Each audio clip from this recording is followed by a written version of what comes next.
Buenas, hola, estamos dándoles la bienvenida a quienes se conectan hoy a esta nueva conversación que tenemos en nuestro perfil de Facebook de la revista De Ti Habla la Historia.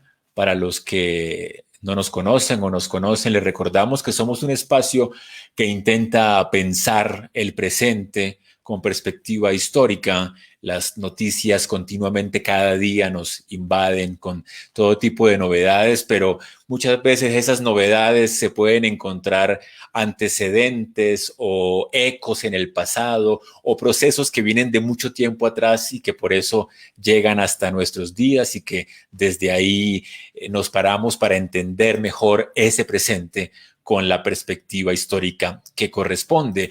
Y hoy vamos a abordar un tema que ha sido noticia en Colombia en la última semana, sobre todo, referido a la veeduría internacional, la misión de verificación de derechos humanos que llevó a cabo la Comisión Interamericana de Derechos Humanos a raíz de este mes largo de protestas que ha habido en Colombia y de los posibles abusos que se han vivido, bueno, los ya muy conocidos, pero no tan conocidos en detalle, abusos que se han vivido de derechos humanos durante estas protestas. Entonces, para acercarnos a este tema, hoy tenemos a dos invitados muy especiales, expertos en el tema, a los doctores Luis Banichot y a la doctora Fernanda Espinosa Moreno, que ya les daremos la bienvenida para hablar sobre este tema, que quiero primero empezar con los antecedentes que se pueden encontrar sobre veeduría internacional de derechos humanos,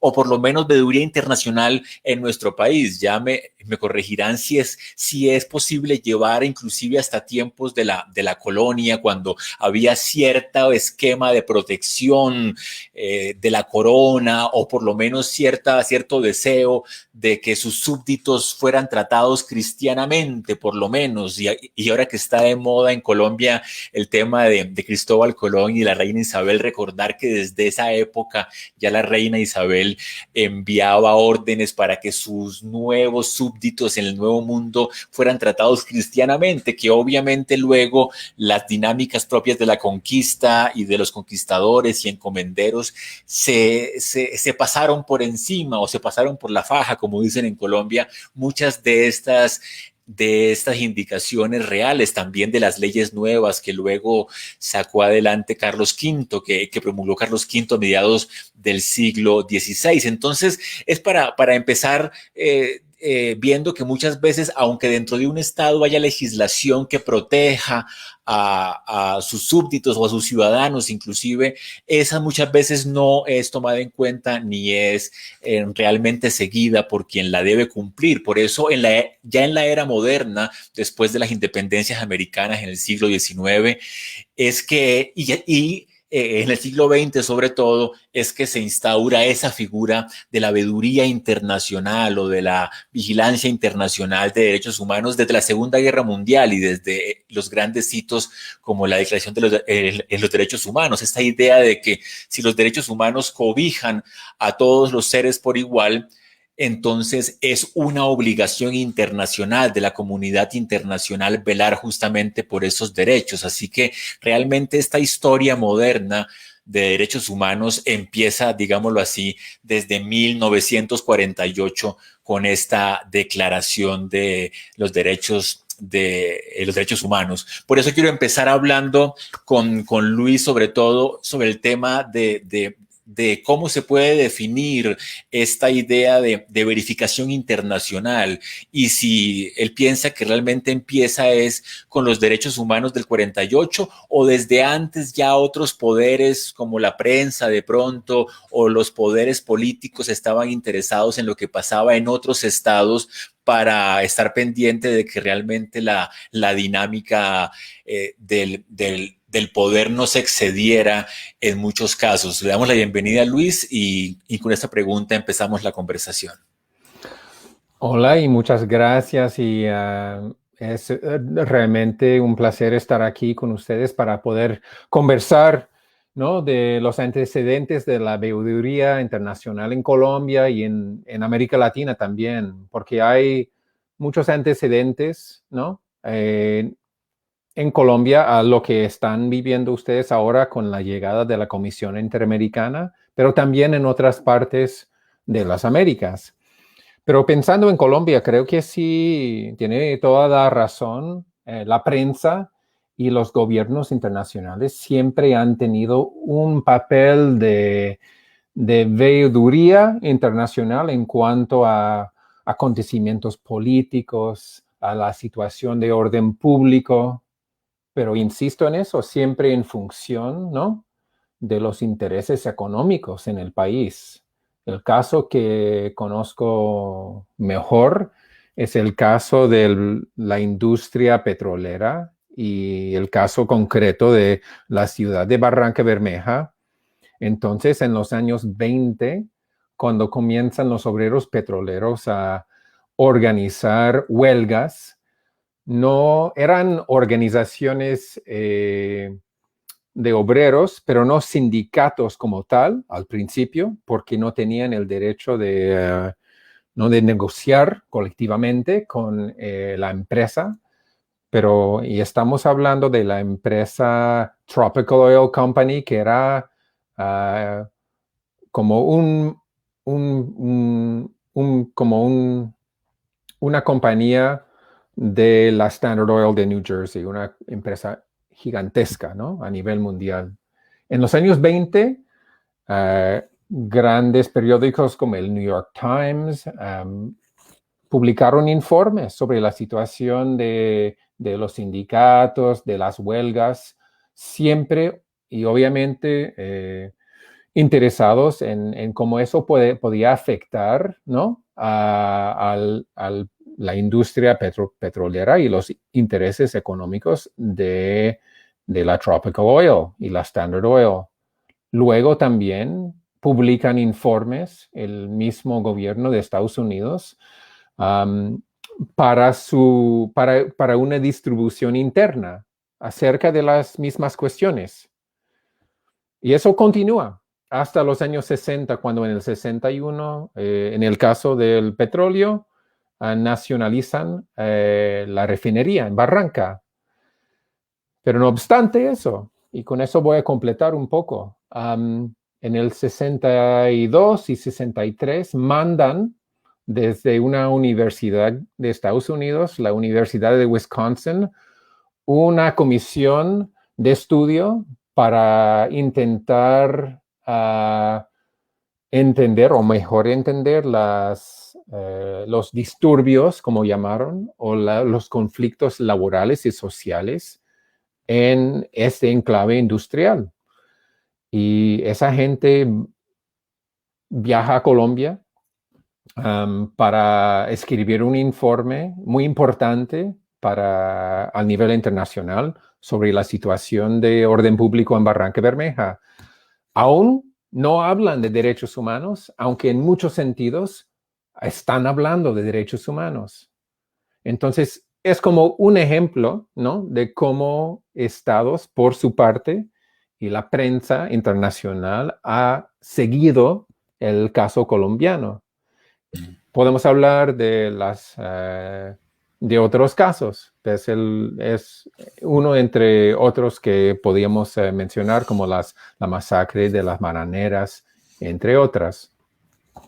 Pero entonces me parece algo muy interesante empezar con este debate sobre cierta que está teñido también de intervención internacional, esta veeduría, que no es simplemente un deseo filantrópico o que nace del deseo de cuidado de la gente, aunque a veces también puede desembocar en eso. Quiero decir, en la misma abolición de la esclavitud viene también de intereses económicos y termina siendo un derecho humano. Entonces, digamos que esa línea entre la intervención imperial, inclusive, o en el caso de Roger Casement con las caucheras Por supuesto, de Sudamérica, o la denuncia de la prensa estadounidense contra los desmanes de la guerra de España contra Cuba para luego intervenir, qué sé yo, se pueden ver ejemplos en donde no es del todo inocente esa misma mirada. Claro que también es ese argumento que muchas veces usan los gobiernos para impedir la entrada de cualquier veeduría, que hay de pronto un interés detrás de esa vigilancia. Entonces, digamos que se puede partir de que cada contexto hay que verlo con mucho más cuidado porque puede haber diferentes intereses en juegos, que no es una historia de blanco y negro como casi ninguna lo es. Para seguir con la discusión, Fernanda, te quiero dar la palabra para ver tú cómo ves justamente esta definición en sí misma de la veeduría internacional. ¿Es una oportunidad para los desvalidos que no tienen voz ante el mundo o también es un poco una intervención internacional que hay que ver con recelo? Bienvenida. Muchas gracias, Nicolás, Luis. Muy importante como que generemos estos espacios de discusión como en perspectiva histórica de la coyuntura. Pues como lo señalas, no se puede ver en blanco y negro. Si bien hay intereses económicos, y quisiera resaltar otro que es muy importante, otro actor allí, que son los diplomáticos. Creo que, y en estos episodios que ustedes están señalando, también podemos ver ese papel fundamental que jugaron las misiones diplomáticas.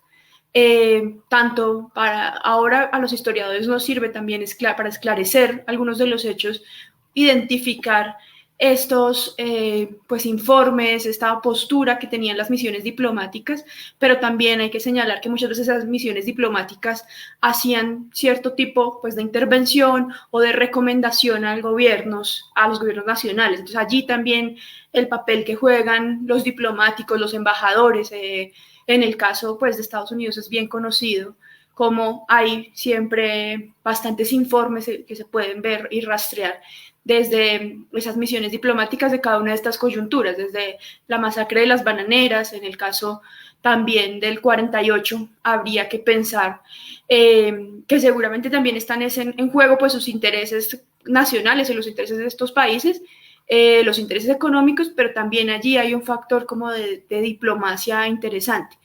Y creo que, y pues ya lo estaban señalando, pero me parece importante, las misiones de investigación en el 48 también fueron muy importantes, en los 50 también fueron importantes, y esos muchas veces pues no formalmente dentro de lo que hoy llamamos derechos humanos, pero sí, por ejemplo, con recomendaciones a los gobiernos, las misiones internacionales que tuvieron algunas temáticas específicas en los 50, ¿no? La de economía o la de educación, con recomendaciones al país. Antes de que formalmente hubiera, pues, como tal, el sistema interamericano. Y creo que ahí va a ser como un punto de inflexión, y podemos ahorita hablar un poco más al respecto como de ese momento, también de consolidación del mismo lenguaje de la palabra derechos humanos, ¿no? Que seguramente antes más bien fue muy importante los pactos, lo que llamaban los pactos económicos y sociales. Y creo que por allí también había ya como unos primeros antecedentes a esos escenarios de veeduría y que juegan este doble papel, ¿no? Sí, como también creo que hay que poner en juego otro concepto que es el de desarrollo, ¿no? Como la idea de naciones desarrolladas o pues de poner reglas internacionales en ese marco también de jugar intereses políticos.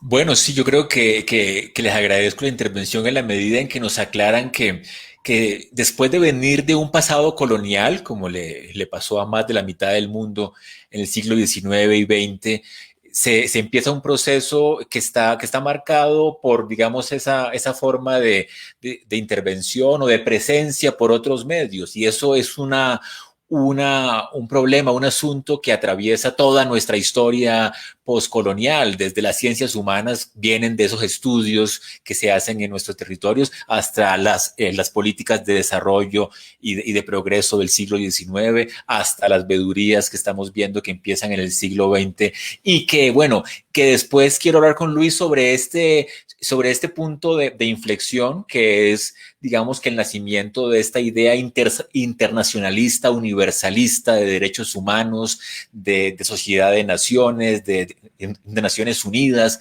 después de la Segunda Guerra Mundial, la idea de que se crea un concepto más universal, justamente de derechos humanos. ¿Cómo ves tú ese momento de transición entre un pasado que está influido o intervenido por todo este pasado colonial a una idea nueva de universalismo en donde los derechos humanos, ahí sí ya con su nombre propio, entran a jugar un papel? ¿Y cómo se traduce eso en la veeduría internacional de derechos humanos en América Latina, sobre todo? Un poco para contestar a la pregunta o para hablar de eso, podemos echar una mirada a la historia misma del sistema interamericano, porque en el contexto latinoamericano estamos hablando de una organización regional, internacional, conformada por los Estados miembros, en este caso de la Organización de Estados Americanos, la OEA, que es, como es sabido, fundada en 1948 en la ciudad de Bogotá. Y es precisamente cuando firman la llamada Declaración Americana de los Derechos y Deberes del Hombre. Eso firmada en la conferencia fundadora de la OEA en el 48. Pero las funciones, y eso es un poco, creo, si no estoy mal, como en el caso de Naciones Unidas, las funciones de veeduría permanente de derechos humanos a nivel mundial no va a tomar mucha fuerza en la primera década del trabajo de la OEA ni de las Naciones Unidas. Es un poco después, en 1959, es cuando fundan la Comisión Interamericana, el órgano de la OEA que recién ha visitado a Colombia. Y en el 69 es cuando firman la segunda Convención Americana sobre los Derechos Humanos, que va a reemplazar, ¿no?, la Declaración del 48. Y luego, en el 79, fundan la Corte Interamericana de Derechos Humanos para crear, ¿no?, con su comisión y su corte, lo que llamamos al Sistema Interamericano de Derechos Humanos. Pero llama mucho la atención que al comienzo, ¿no?, en la primera década del trabajo de la Comisión Interamericana, la comisión estaba muy enfocada, ¿no?, en dos países, Cuba y la República Dominicana. Dos países altamente escrutados por los Estados Unidos debido a la Revolución Cubana del 59 y el asesinato del dictador Rafael Trujillo en la República Dominicana en el 59 y 61, el asesinato. En esta primera década de su trabajo, la Comisión Interamericana publica 8 informes, 6 sobre solamente esos dos países, y van a ignorar completamente al golpe militar de Brasil en el 64 y la invasión y ocupación de la misma República Dominicana en el 65. Y, por supuesto, los llamados años de plomo en Brasil, comenzando en el 68. En otras palabras, la CIDH, la comisión, es en su temprana historia realmente una herramienta de la Guerra Fría, una extensión de la política anticomunista en la región, liderada en muchos sentidos por Estados Unidos, pero donde participan muchos jefes de Estado de toda la región. Y para terminar, solo voy a hacer hincapié en un punto, que es en las próximas décadas, los activistas sociales, sindicales y personas que van a tomar como consigna a los derechos humanos se van a apropiar, ¿no?, de la misma comisión y la corte para avanzar también otras agendas. Y podemos hablar de eso más adelante. Bueno, sí, pues dejemos por ahí por ahora un poco la presentación de este sistema interamericano de derechos humanos que, como tú lo dices, así con todas sus letras y no se puede desconocer, nace en un contexto de la Guerra Fría y nace como un ariete, como una punta de lanza humanitaria de esa vigilancia de los dos bloques, lo cual no deja de ser muy irónico que 50 años después sea la gran esperanza de muchos sectores, inclusive se puede decir de izquierda o antiestadounidenses o antiimperialistas, que la ven como una forma de denuncia nacional y que a veces no conocen que viene justamente de la misma OEA que ha excluido a Cuba durante décadas de un sistema del continente que tiene unas consecuencias muy pues gravísimas para la isla y para todo el continente.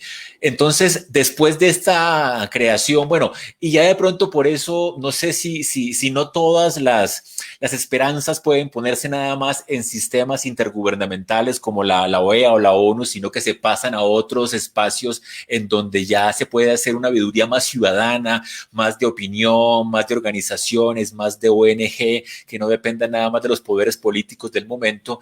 Y no sé si Fernanda de pronto ya puede hablarnos sobre estos nuevos actores, estos nuevos vigilantes, estos nuevos ojos que entran en el escenario pues de la Guerra Fría también, 60, 70, que sigue siendo la Guerra Fría el momento más caliente, que lo de fría es nada más un nombre porque se vivió una continua tensión y conflicto en los países como los nuestros. ¿Cómo ve Fernanda ese momento de ya después de que se crea ese sistema, también otras entidades, organizaciones entran a hacer ese papel de veeduría?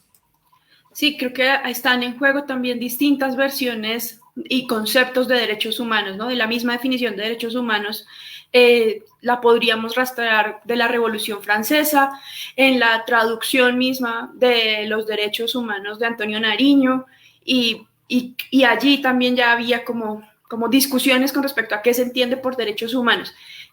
Frente a lo que ya señalas un poco de la Guerra Fría o del momento de Guerra Fría, sin lugar a dudas, allí hay una disputa justo por este concepto de los derechos humanos y se empieza a posicionar desde los movimientos sociales, desde los movimientos sindicales, se reconocía incluso muchísimo este mismo señalamiento que se está haciendo acá un poco de que el concepto de derechos humanos, y había muchas críticas frente a ello, a que era un concepto que muchas veces pues venía desde una lectura pues antiimperialista, pues como un concepto que venía de Estados Unidos, y allí entonces también se entra a disputar frente a otros conceptos que en sus momentos se utilizaban mucho más, como el de represión, ¿no? De hecho, la denuncia que primero empieza a surgir como a lo que ahorita llamamos derechos humanos era más una denuncia de represión o de la represión, y de particularmente en los años 60 y 70, sobre todo de la denuncia de los presos políticos, ¿no? De la situación de los presos políticos.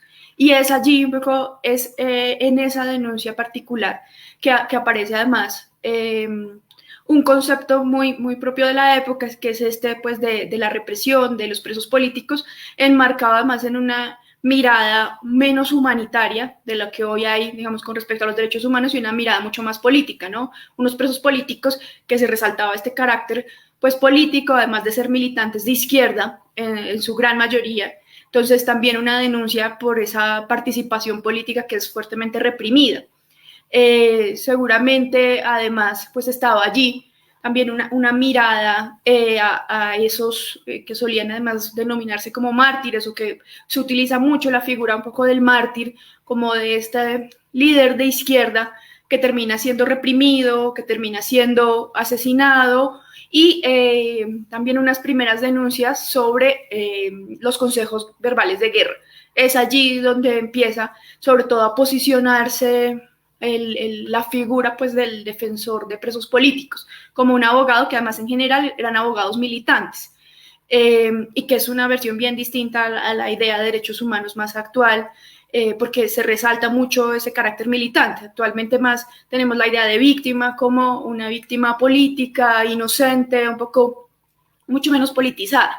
En ese momento se da como esta disputa por posicionar ciertas otras versiones un poco con respecto a quiénes son esas víctimas y sin lugar a dudas, pues, y esto ya ha sido pues por varios autores trabajado, el libro negro de la represión, el Comité de Solidaridad con Presos Políticos va a abanderar gran parte de estas denuncias, pero no solo el Comité de Solidaridad con Presos Políticos, sino la Asociación Internacional de Juristas Demócratas, que tenía un capítulo en Colombia, que de hecho era liderado por Apolinar Díaz Callejos, que es un político pues, muy importante de la época.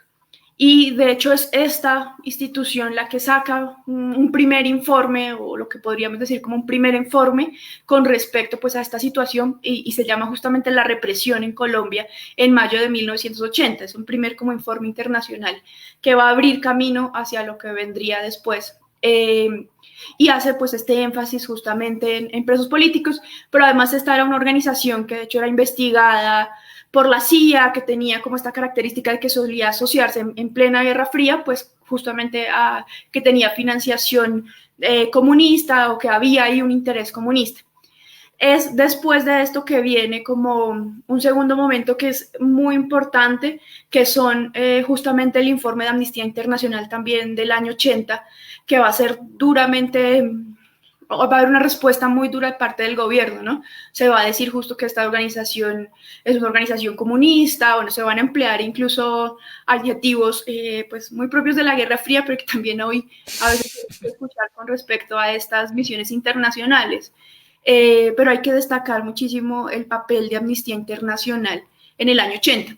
Y como ya bien lo estaba diciendo Luis, como para que sigamos luego discutiendo, pero me parece de resaltar muchísimo que ya desde antes había varios informes previos, varios informes de varios países. Cuba, sin lugar a dudas, era uno de los países sobre los que más había este tipo de informes. Con estos intereses políticos, pero hasta los años 80 en realidad Colombia había pasado desapercibido y seguía pasando como un país de una democracia fuerte, ¿no? Está imaginario también de país democrático, mientras pues estaban dándose las dictaduras en el cono sur. Y este informe de amnistía también va a abrir justo el camino al primer informe de la CIDH. Y hay que destacar pues que Amnistía ya había hecho algunos pronunciamientos. De hecho la misma Procuraduría Nacional luego publica un compilado de estos pronunciamientos desde el 74, pero el informe como tal sale en el 80. Y me parece a destacar otra cosa muy particular y que va a ser como parte pues, de esta discusión que sigue pasando o que sería para discutir, y es que muchos de estos informes se van a consolidar desde pues, los abogados, por ejemplo, los abogados de presos políticos que acompañaban los consejos verbales de guerra, quienes van a denunciar allí tortura, que van a denunciar también lo que estaba ocurriendo en estos lugares militares y que irregularmente detenían. Y este informe de amnistía y también el de 80 de la CIDH va a visitar, por ejemplo, la Brigada de Institutos Militares, las cárceles, un poco la denuncia sobre las detenciones irregulares y los presos políticos. Va a ser ese como su centro, esa va a ser la principal discusión del momento. Pero es sobre todo desde las organizaciones de derechos humanos que están desde antes nacionalmente compilando, haciendo un ejercicio de sistematización, de documentación, y ahí hay que destacar pues, el Comité de Solidaridad con Presos Políticos, la Asociación de Juristas Demócratas y pues, algunas otras de este periodo. Bueno, sí, por lo que nos cuentas, entonces el espectro se abre de modo necesario, además, porque como ya hemos visto, dejar esa labor de vigilancia, de veeduría, de denuncia solamente a ciertas entidades como la ONU u otras entidades que tienen muchos intereses gubernamentales dentro de ellas, lleva al problema de que se deja mucho por fuera. Antes de decir cómo Luis ve este momento, también quiero para nuestros televidentes o los que nos acompañan, recordar que estamos hablando de la década de 70s, 80s, donde la Guerra Fría se tradujo en una serie de dictaduras en los países de América Latina, como ya nos dijo Luis, desde Brasil en los 60s, son conocidas las de Argentina, las de Chile, las de Paraguay, y en Colombia, como decía Fernanda, un poco se mantuvo esa transición democrática, aunque también en la forma de Frente Nacional, que tampoco era muy democrático en la medida en que eran dos partidos que se repartían el poder milimétricamente. Pero justamente en este momento, 70s, 80s, quiero dar la palabra a Luis para ver cómo ve él este momento en que el sistema interamericano de derechos también se ve, no sé si acompañado o confrontado por una serie de entidades no gubernamentales, de ONGs, de colectivos de abogados, de opinión pública, del Tribunal Russell para América Latina. Entonces ya no es nada más una veeduría que se hace desde una sola entidad o desde un solo ojo, sino que ya entra como un campo, digámoslo, de veedores diferentes. ¿Cómo ves tú este momento, Luis? No, primero del todo decir que lo que lo que estaba diciendo Fernanda ahora sobre las organizaciones de derechos humanos en Colombia, los antecedentes a lo que son las visitas de Amnistía, la CIDH, eso es de importancia, ¿no? Es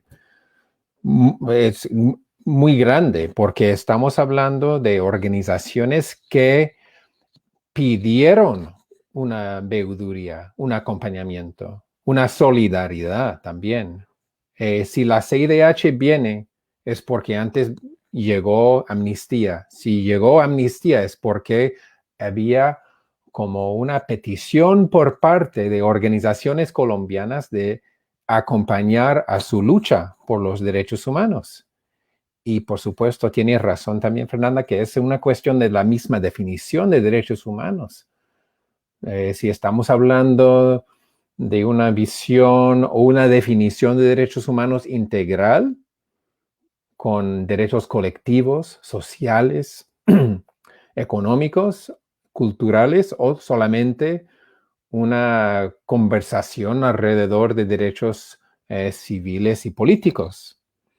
Y se ha mantenido en Colombia y en muchos otros países del mundo y de la región una discusión alrededor de los derechos humanos muy importante para definir los derechos humanos como algo más integral.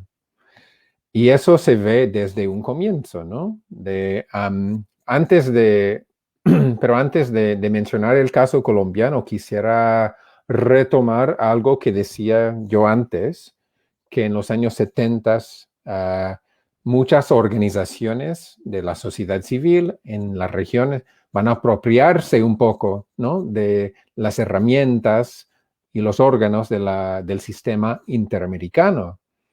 Brevemente, en los años 70, ¿no? Las cosas cambian, sobre todo con las visitas de la Comisión Interamericana a Chile en el 74, a Argentina en el 79, a Colombia en el 80.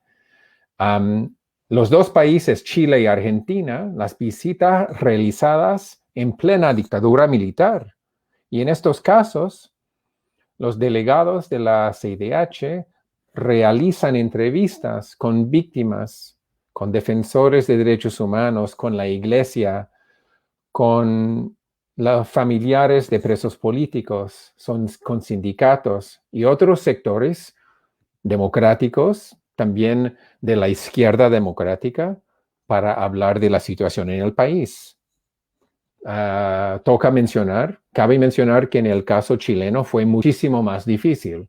Las reuniones, por circunstancias de este caso, en Argentina, las reuniones eran más abiertas y pudieron hablar y acceder a más gente. Sin embargo, es cuando comienza, ¿no?, la CIDH a realizar visitas en situ siempre con la invitación de los estados, ¿no?, de la OEA, con el gobierno de turno, pero las visitas impulsadas desde abajo. Y la CIDH va a realizar estas visitas coordinando, ¿no?, sus reuniones con las organizaciones de la sociedad civil, quienes van a definir un poco sus agendas, porque son ellas, las organizaciones de la sociedad civil, que tienen contacto con las personas que han sufrido, ¿no? Bajo las condiciones de las dictaduras, bajo las condiciones del conflicto en Colombia, etc. En su historia, la CIDH, hasta la fecha, ha realizado más de 100 visitas a países en la región, incluyendo a 10 a Colombia. Y han publicado casi 80 informes sobre los derechos humanos en estos países, incluyendo hasta la fecha creo que a 5 informes sobre Colombia, el primero en el 81. Y así muy interesante, brevemente, y para completar un poco aquí, el caso de Colombia, porque Colombia es uno de los países de América Latina que ha recibido más visitas de la CIDH y hay más casos, ¿no? Casos en la corte, también Colombia ha tenido más, uno de los países que ha tenido más casos en la Corte Interamericana. Perú, desde luego, tiene más casos que cualquier otro país, con 40 casos contenciosos en la Corte Interamericana. Pero Colombia, Venezuela, Argentina, cada país tiene más de 20. Y si tú miras lo que han podido lograr, ¿no? En el caso de Colombia, es una veuduría no solamente de derechos civiles y políticos en la ciudad capital o en las grandes ciudades, pero muchas visitas, muchos órdenes de lo que llaman medidas cautelares y muchos casos contenciosos en la corte sobre masacres, desplazamientos o otro tipo de agresiones o violaciones de derechos humanos en áreas rurales. Y eso se debe, en el caso de Colombia, a una historia muy importante de relaciones entre organizaciones de derechos humanos de la capital, de Medellín, de lugares como Barranca Bermeja, otras ciudades más pequeñas, y el campo, y organizaciones campesinas. Entonces, en el caso peruano, para contrastar un poco el caso colombiano, casi el 100% de los casos vienen de Lima. Entonces, en Colombia han utilizado, ¿no? Las organizaciones de la sociedad civil han utilizado de manera muy estratégica, de manera muy inteligente, las herramientas del sistema interamericano. Podemos evaluar su impacto también, pero eso. Y Luis, pues antes de discutir con Fernanda algunos temas que tú has planteado, quisiera que nos ayudaras a aclarar un tema que siempre es complejo de aclarar sobre el alcance de ese sistema interamericano de derechos humanos. Digamos que está la Comisión Interamericana que hace visitas, que puede emitir recomendaciones y también puede llevar a la Corte Interamericana de Derechos Humanos, o ya eso corresponde a otros actores. ¿Cómo se acompaña la veeduría junto con un sistema penal interamericano, digámoslo así? Básicamente, la Comisión Interamericana recibe peticiones y denuncias de muchos actores en toda América Latina, y de Colombia muchísimas, miles. Y de estos casos, algunos son llevados por la Comisión a la Corte. Normalmente después de un periodo de estudio, siempre con los insumos y empujados, ¿no? Por organizaciones de víctimas, por organizaciones de derechos humanos, que ven en la Corte Interamericana una posible, otro espacio, otro foro de denuncia para buscar un tipo de... La justicia es un proceso, ¿no? Entonces, para buscar la justicia en Colombia, hay muchos defensores y defensoras de derechos humanos que han escrito sobre eso.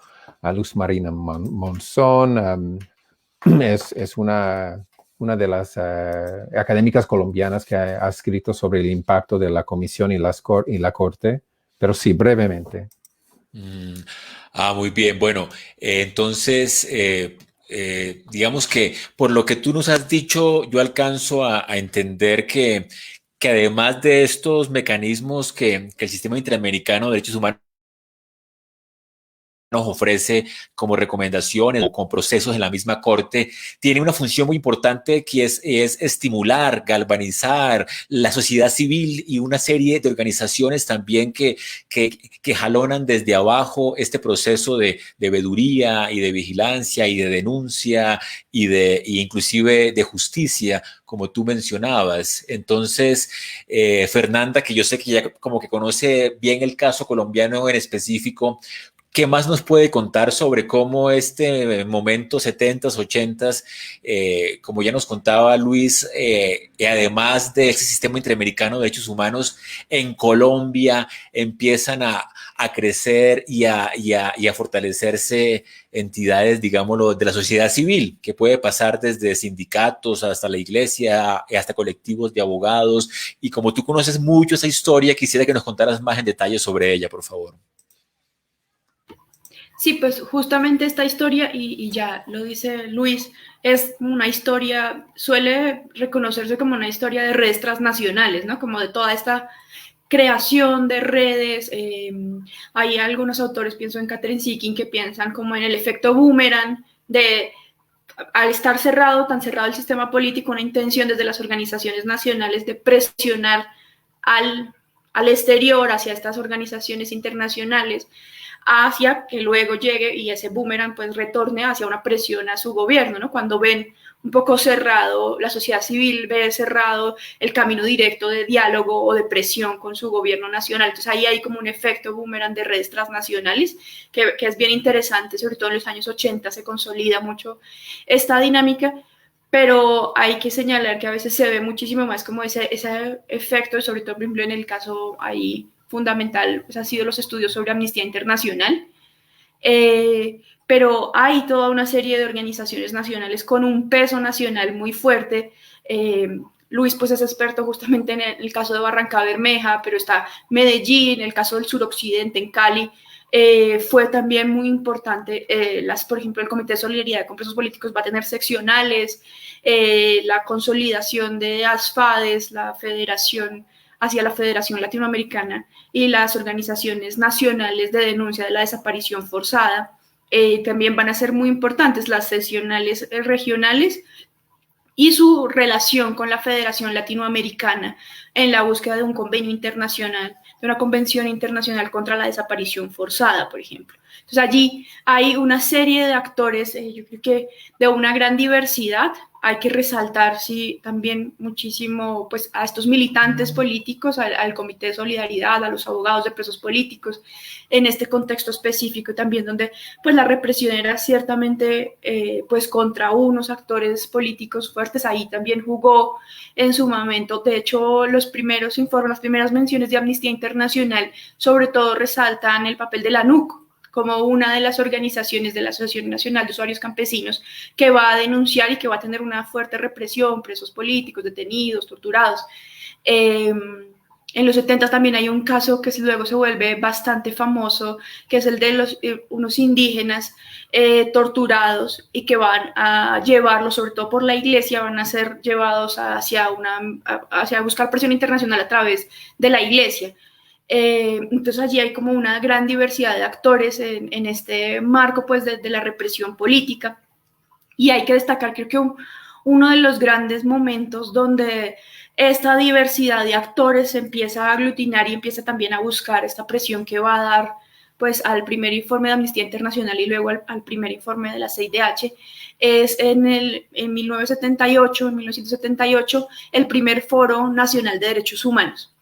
Y allí es muy interesante ver, por un lado, la participación de todas estas organizaciones sociales y por otro lado, ya algunos abogados especializados o que se van a empezar a especializar, y ahí es donde se da un poco este tránsito justo hacia abogados especializados en derecho internacional. No solamente los abogados de presos políticos, como este primer concepto más propio de los 70, sino a finales de los 70 y en el 80 empieza a haber estos abogados que ya tienen un bagaje y que se van a ir luego consolidando, y son todas estas organizaciones que hoy tenemos muy fuertes en el país, y que aquí ha habido unos pues grandes abogados especialistas en derecho internacional, ahí es que se empiezan a especializar, y hay que destacar pues el papel de Alfredo Vázquez Carrizosa en el primer Foro Nacional de Derechos Humanos en el 78, que de ahí va a fundar el CPDH, el Comité Permanente por los Derechos Humanos, y que se va a volver justamente, y él va a tener esta particularidad de ya no ser solamente el abogado de presos políticos, militante por los presos políticos, sino también, por ejemplo, él había sido ministro de Relaciones Exteriores, tenía un conocimiento más del sistema interamericano, ya, o sea, digamos, ya otro tipo de perfil de abogados. Ahí es bien interesante también, me parece, como este paso, pero que logra articular tanto la presión de las organizaciones locales, que Luis ya lo decía, como un bagaje muy fuerte que tienen acá las organizaciones de derechos humanos regionales, con ese paso hacia una mirada mucho más jurídica de los derechos humanos, ¿no? Un lenguaje que se empieza a volver cada vez más jurídico. Con los claroscuros que eso implica, ¿no? Por un lado, un lenguaje más jurídico que también pues, se hace un poco más lejano cuando se está pensando más en unos derechos humanos militantes, ¿no? O una perspectiva más militante y más de denuncia de la represión política. Me parece interesante también resaltar muchísimo, en este caso, las iniciativas que venían más desde la sociedad civil. Ya decíamos acá pues el primer foro de derechos humanos, pero previo a ello estuvo también, y seguro con Luis podemos dialogar un poco más de eso, el Tribunal Russell II, que es el Tribunal Russell para América Latina, donde a propósito pues juega un papel muy importante pues varios intelectuales franceses y también Gabriel García Márquez. Entonces allí va a ser bien interesante esta percepción también de empezar a hacer tribunales que son más de opinión, que son mucho más de, sí, de una sanción internacional, pero también de búsqueda de solidaridad.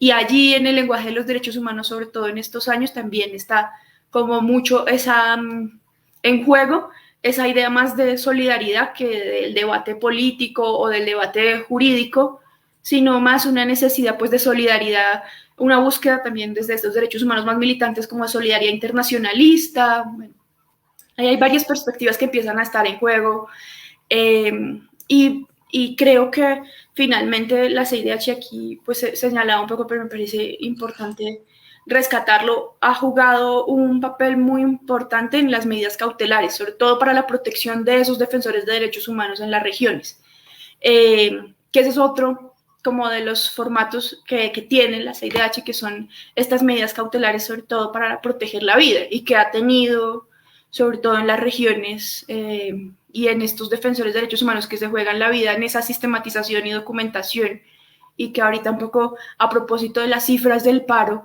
se ve también a estos defensores que también han sido vulnerados, atacados por las fuerzas públicas, por la fuerza pública, como pues en terreno y en el marco incluso de las mismas acciones de movilización logran documentar, sistematizar, contrastar fuentes, bueno, todo el trabajo pues de sistematización y archivo que también hacen las organizaciones de derechos humanos, y que creo que a veces eso no es tan resaltado, y es que hay un trabajo como muy de filigrana de documentar, sistematizar, y que son estas organizaciones desde los 80 quienes presionan y llevan estas mismas cifras, estos datos, estos testimonios a las comisiones internacionales, a la CIDH, a la Amnistía Internacional. Entonces allí también hay un trabajo bien, bien importante a resaltar. Muy bien, Fernanda, gracias por este panorama para ver todo lo que hay en juego. Y de nuevo, el concepto de derechos humanos tiene muchas vetas, muchas líneas diferentes, y obviamente cada defensor o cada grupo de defensores y defensoras los pelea desde sus intereses o desde lo que más le toca cercanamente en cada lugar. Yo tengo un par de preguntas, una puntualmente para Luis, de pronto sobre, cuando estamos hablando de verificación de derechos humanos, hablamos es de que se vigila o se mira las acciones gubernamentales o de estamentos oficiales, no entran privados o actores políticos subversivos o de otro tipo en esa mirada, ¿cierto? Pues depende un poco, ¿no? La Comisión Interamericana, tanto como la Corte y los órganos de las Naciones Unidas, tienen una responsabilidad muy concreta y específica, ¿no? De pedir a los estados garantizar y respetar los derechos humanos, ¿no? Porque las convenciones y declaraciones de derechos humanos son de los estados miembros de la ONU o de la OEA. Entonces, las organizaciones subversivas de Colombia o antes de Guatemala o de otros países no firman, ¿no?, las convenciones de derechos humanos a nivel internacional. Y ha sido a veces difícil para explicar eso o exactamente cómo funciona. Para poner un ejemplo, yo me acuerdo cuando más o menos en el año 2000, creo que fue en el 2005, 2006, que se publicó un informe de Naciones Unidas del Grupo de Trabajo sobre Desapariciones Forzadas, ¿no? Y el gobierno de turno en Colombia pidió o criticó, ¿no?, al grupo de trabajo, ¿por qué no hablan de la guerrilla? ¿No? ¿Por qué no hablan de las actividades de las FARC o del ELN y del fenómeno de pesca milagrosa y no sé qué otros detalles, ¿no? Pero en el fondo contestó sencillamente, ¿no?, las Naciones Unidas que nuestra responsabilidad es pedir al Estado, ¿no?, que tomen acciones para prevenir las violaciones de derechos humanos de agentes del Estado. Y en este mismo informe hace las Naciones Unidas una lectura del papel de los paramilitares y la responsabilidad de grupos paramilitares en la desaparición forzada en Colombia, porque, dicen en el informe, en el fondo, ¿no?, el gobierno no ha hecho suficiente para prevenir las acciones de los paramilitares. Entonces, en este sentido, este grupo privado cabe dentro de un análisis del papel o de la represión estatal, según las normas internacionales. Entonces, creo que en este marco es interesante, ¿no?, lo que nos puede dar como lectura, ¿no?, del contexto colombiano. Y si me explico un poco, para poner un ejemplo más, en este sentido, la jurisprudencia de la Comisión y la Corte Interamericana nos da también una lectura muy sesgada, muy importante, ¿no?, del paramilitarismo, porque consideran el paramilitarismo como parte, ¿no?, y la prevención, digamos, de acciones paramilitares como responsabilidad del Estado. Y eso es muy interesante. Claro, claro, Luis, ya que hablamos del Estado, hemos visto las reacciones que esta veeduría suscita en la sociedad civil, en los sindicatos, en muchos actores. Tal vez tú conoces un poco más en detalle, Luis, cómo reaccionan los estados ante estas, o qué historia ha habido en América Latina de los estados reaccionando ante esta vigilancia, ante las recomendaciones, las siguen, las niegan de Ujú. tajo, hay conflicto. ¿Cómo nos puedes contar sobre ese tema? Ajá. Es una historia muy larga, pero para no entrar en muchos detalles, he podido asistir a sesiones, ¿no?, de la Comisión y la Corte Interamericana, y el Estado colombiano, muy interesante, ha tenido muchas veces equipos grandes, ¿no?, de, de abogados y abogadas, de representantes del Estado civil, de los ministerios, que van para confrontar a las personas que acusan al Estado de violaciones de derechos humanos, y para interactuar con y hacer un trabajo de advocacy y de representación legal, ¿no?, ante estas entidades. En cambio, en muchos otros casos, como Perú, Guatemala, Venezuela, otros países que han tenido también una veeduría muy cercana de los derechos humanos, ¿no? No han invertido estos gobiernos, estos estados, tanto como Colombia, ¿no?, en su interlocución con el sistema interamericano. Entonces, eso llama la atención. Ha tomado de alguna forma en serio, aunque por supuesto no siempre van a cumplir, ¿no?, ni mucho menos, con todas las recomendaciones y las decisiones de la Comisión y la Corte, pero sí toman en serio estos espacios. Bueno, sí, esa también es una forma de verlo. Yo creo en lo personal que Colombia invierte mucho en eso porque es parte de su política, la idea de una buena imagen. Somos el país más feliz del mundo. Como decía García Márquez, aquí no ha pasado nada. Este es un pueblo feliz. Entonces también yo diría que hay una dinámica también de mostrarse de esa manera en esos espacios internacionales. Fernanda. Sí, yo quisiera justamente ahí traer como el ejemplo justo del informe del 80, porque allí justamente por un lado se le pedía a la comisión que por qué no se pronunciaba, y justo en este contexto pues que estamos diciendo de Guerra Fría, en ese año se da la toma de la embajada a la República Dominicana.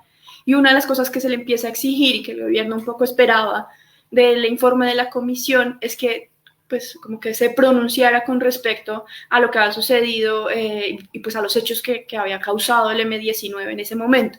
Y el argumento que da la Corte es de que ellos pues se encargan es más bien del lado un poco de la firma de los estados, de velar por pues la garantía desde el gobierno, no desde estas acciones, independientemente de cómo las puedan calificar, porque pues estas acciones, pues claramente el M-19 no había firmado a este respecto. Entonces, esa discusión ha estado siempre presente, pues desde ese primer informe, ese papel un poco que se puede tener con respecto a la mirada, y pues en el caso colombiano específicamente a la mirada sobre las acciones de la guerrilla. Parece que se cortó justo cuando terminó su frase, Fernanda. Afortunadamente alcanzó a desarrollar la idea. Esperemos que pueda volver a conectarse. Bueno, ya para ir cerrando entonces esta conversación, la idea es que sea una introducción al tema, que busquen, por ejemplo, el trabajo de Luis, que es el libro Orígenes Sociales de los Derechos Humanos, Violencia y Protesta en la Capital Petrolera de Colombia, de 1919 a 2010, que ya está traducido al español y que ha sido publicado por la Universidad del Rosario, entre otros trabajos que están en inglés todavía y que no han sido traducidos, pero la idea es que después de verlo acá se animen a leerlo. Aquí ya vuelve Fernanda también. Y ya para ir cerrando un poco la conversación, quería llegar al presente. La idea es entender todo este presente, pues toda esta historia, y también invitando a los que nos acompañan por si quieren hacer preguntas o comentarios en la transmisión también para darles voz. Yo quería preguntar por el presente. Es una larga historia, tiene altibajos, tiene muchas aristas este tema. Y como historiadores, ¿cómo ven la vigencia, la fortaleza, la pertinencia de estos espacios de veeduría internacional que se puede lograr por medio de ellos? ¿Cuáles son sus aportes a la dinámica política de Colombia y de América Latina para ampliar un poco el espectro? Entonces, para cerrar la conversación, quiero que la mirada se pose en el presente. No sé cómo la ve Luis, y le doy la palabra. Pues gracias. Primero decir brevemente que estoy muy de acuerdo contigo, Nicolás, que la interacción del Estado colombiano con las entidades de la Comisión y la Corte Interamericana, del sistema interamericano, se puede leer como, ¿no? Como un intento de aprovechar de un espacio, ¿no? Para hacer propaganda, ¿no? También en contra, ¿no? Del movimiento de derechos humanos de la sociedad civil. Recordamos, por supuesto, que Álvaro Uribe Vélez tenía siempre cosas muy críticas y peligrosas, por decir, ¿no? En contra de defensores de derechos humanos, denunciando a los derechos humanos como herramienta de la subversión y del terrorismo. Eso es una realidad. Entonces, cuando viene la Comisión Interamericana al país, ¿no? Creo que las expectativas son que vamos a poder escuchar, ¿no? Las voces y de mucha gente que ha sufrido, por supuesto, las violaciones de derechos humanos en Colombia, y la lectura de las mismas defensoras y los defensores de derechos humanos de Colombia, pero no es un espacio libre en todos los sentidos, porque hay otro lado que va también intentar aprovechar de este momento, ¿no? Para acusar a las personas que participaron en las manifestaciones durante estas semanas de paro y protesta nacional, de muchas cosas, de intentar actuar en contra del orden público, etc. Entonces, es otro proceso, es otro momento de debate muy importante, pero debemos estar conscientes de lo que viene también en términos de una respuesta de la derecha también. Pero entonces sería como una especie de amplificación del conflicto político ya existente, pero ahora discutido en estos escenarios internacionales, un poco lo que... Puede ser, aunque yo espero que la Comisión va a privilegiar las voces de las personas que son defensoras y defensores de derechos humanos. Y podemos esperar hasta cierto punto es lo que van a hacer la Comisión. Bueno, sí, todavía no se ha pronunciado, pero esperamos en los siguientes días o semanas ese pronunciamiento. Fernanda, para cerrar, ¿qué importancia ves en el presente, en este momento tan complejo de nuestra historia, este actor internacional en nuestro país? Sí, yo quería antes señalar justamente, porque pena se me cayó el internet, pero justamente, pues que en el caso también de la del informe del año 80 hubo bastante discusión nacional al respecto, ¿no? Y desde el informe también de Amnistía, pues hay una declaración televisada de Turbay, hay como que sí está muy claro para el Estado colombiano, pues la necesidad o esta urgencia un poco de responder rápidamente, bien sea solamente discursivamente, incluso con el informe de Amnistía, un poco pues catalogando a Amnistía como una entidad comunista, que no había escuchado suficiente al Estado y sí a las organizaciones de derechos humanos, y creo que por ahí también va el debate que estamos viendo actualmente, ¿no? Por un lado, y fue bastante discutido en estos días de la presencia, que hay que aclarar, esta no fue una visita in situ, no fue una visita que vaya a terminar con un informe, porque esta fue una visita de menor, digamos, es una visita de trabajo que no tiene la característica de una visita in situ in loco como tienen esas otras que ya hemos mencionado acá.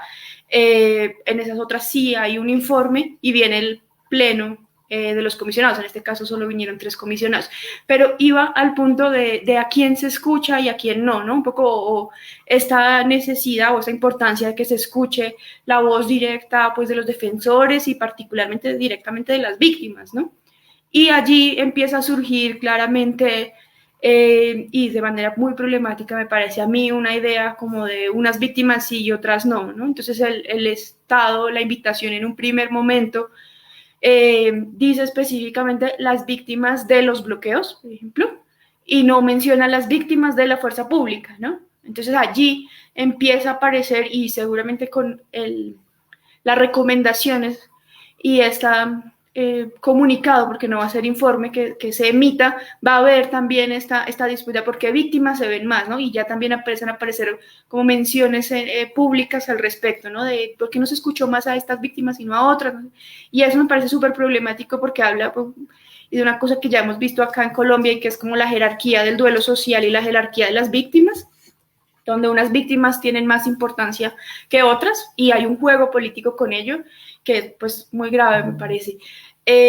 Por un lado, y por otro lado, pues seguramente pues van a ser recomendaciones similares a las que sucedieron con el estallido social en Chile, que son más bien recomendaciones, y esperamos, yo creo que ojalá la CIDH tiene esa posibilidad de tener también a futuro unas mesas de trabajo y pues algún como creación de grupos especiales para investigar, o de unas mesas temáticas, ¿no? Sucedió hace poco también, o bueno, relativamente poco, con el caso de Ayotzinapa, ¿no? A partir de unas recomendaciones surgió un grupo de investigación, una mesa de trabajo, que bien que mal haya estado pues respondiendo, preguntándose por lo menos por los desaparecidos de Ayotzinapa.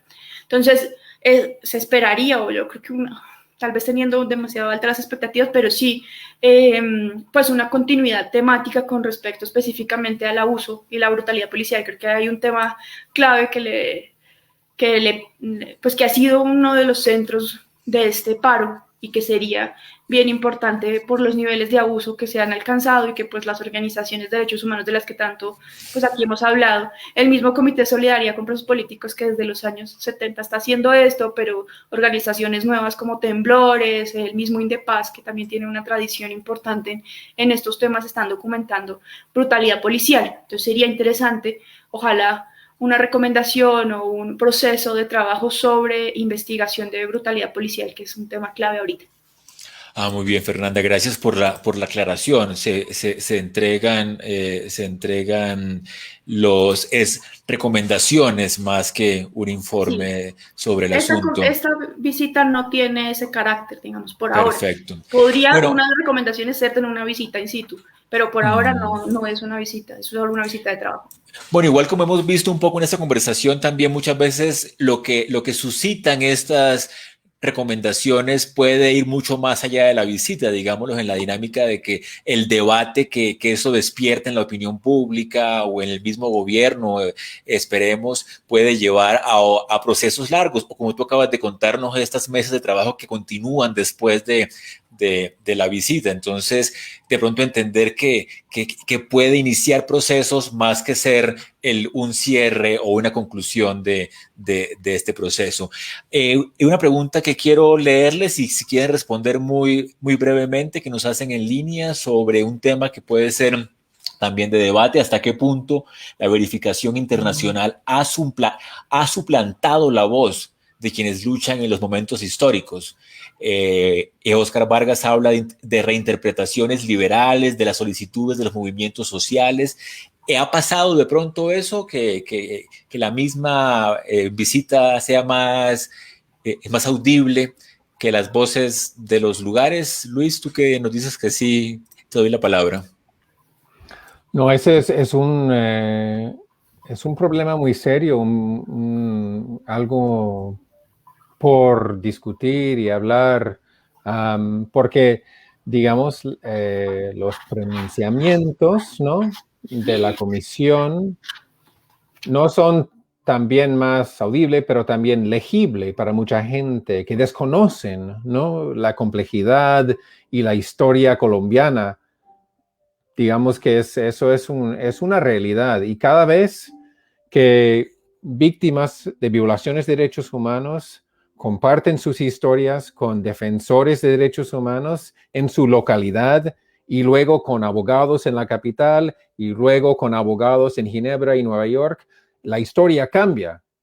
Y la voz que escuchan finalmente fuera de Colombia muchas veces es, ¿no?, históricamente, ¿no?, digamos, en las ciudades capitales de Europa, Canadá, etcétera, puede ser fácilmente las voces de extranjeros a la situación.